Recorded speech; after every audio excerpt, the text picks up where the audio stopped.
as you can see, the Lord has blessed me with yet another challenge. And this is actually, you probably can't tell, this is a swamp cooler, evaporative cooler, that I actually had owned 25 or 30 years ago and gave it away to a friend. And when I needed it, he said, "Hey, I got your swamp cooler, it's a little rusty." And I'm like, well, let me give it a try. So anyway, I got a kind of a basket case here. The wiring was a little awry. So what I did was I patched it up. It was modified during its life after I had it, and so now it's different. I had some trouble, some of the screws broke off back here, so I put the others. The switch was in upside down, so off was down here and on was up there, and so I pulled the switch off, flipped it around, so now it's hopefully off up here.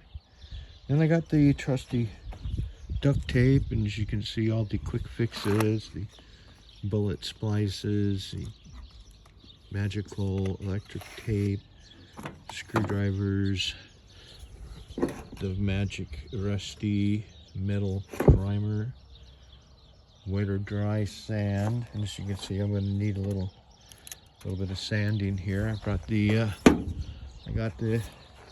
new Hyper Tough drill with this thing on it. We'll see how that works.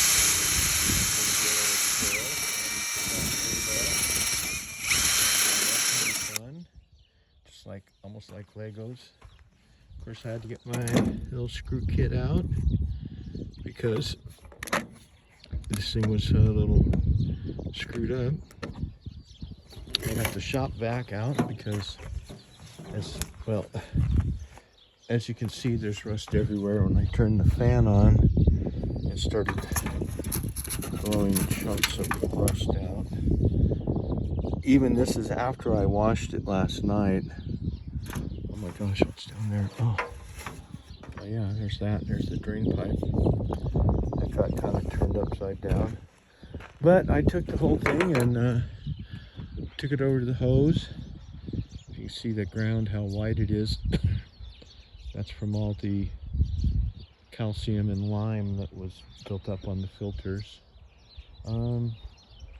Let's see, I have the rear filter, the one that's removable, sitting over here by the propane tank. It needs a lot of work, and the problem with it is this is the main part right here, and it's rusted through pretty good, but this is where the water drips down onto the filter, and it has a little channel here.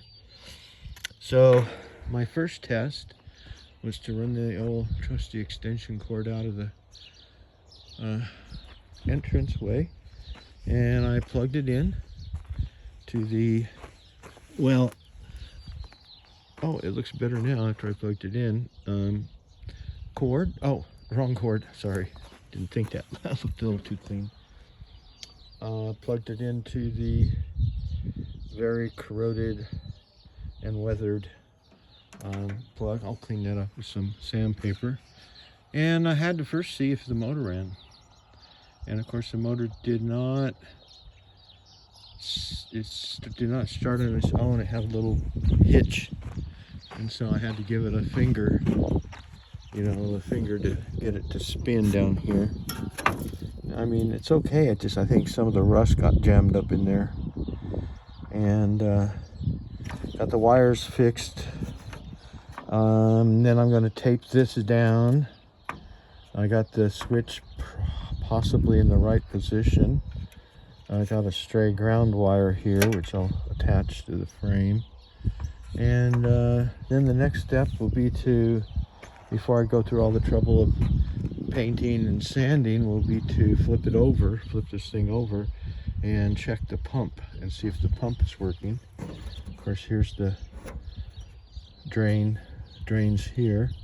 On ChatGPT, they said if the bottom is rusted out, like a hole's a cheesecake, it's not worth fixing. But the bottom isn't that bad, so I mean, it could be worse. But heck, it might run for another year or two. Who knows? So anyway, back to work. You can see the nature has decided it's time to turn green and start producing fruit, and just before it freezes and everything falls off.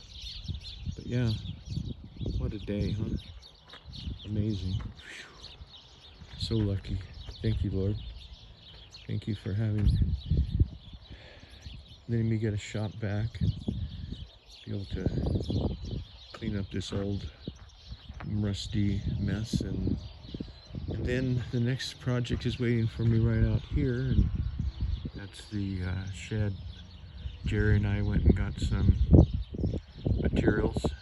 Thank you, Jerry. Bless you, and Linda. And I pulled some more sagebrush out with my truck.